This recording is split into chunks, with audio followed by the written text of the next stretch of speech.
The handshake is done.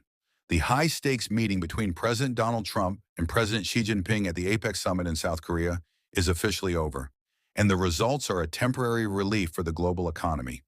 We have two major headlines.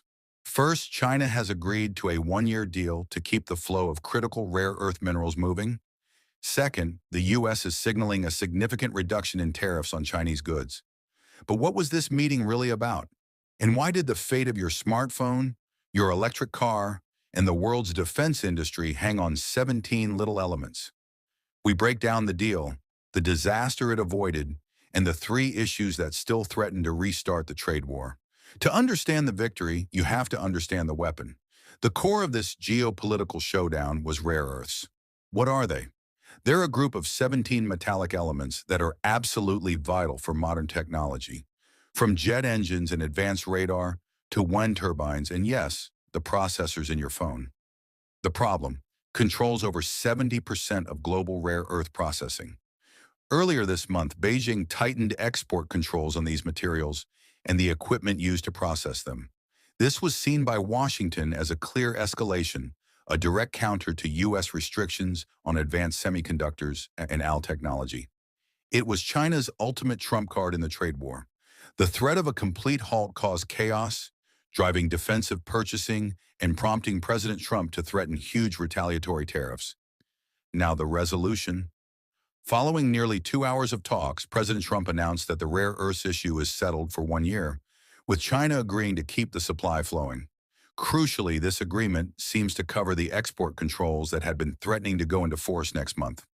U.S. officials also announced they would reduce the tariffs on Chinese imports by 10 percentage points, a signal of de-escalation that analysts say both countries desperately needed to avoid further global economic slowdown.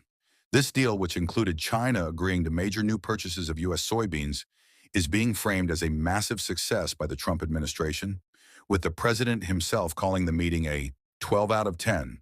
But a one-year deal is just a pause, not a peace treaty. Three major roadblocks remain firmly in place: fentanyl and pre-chemicals.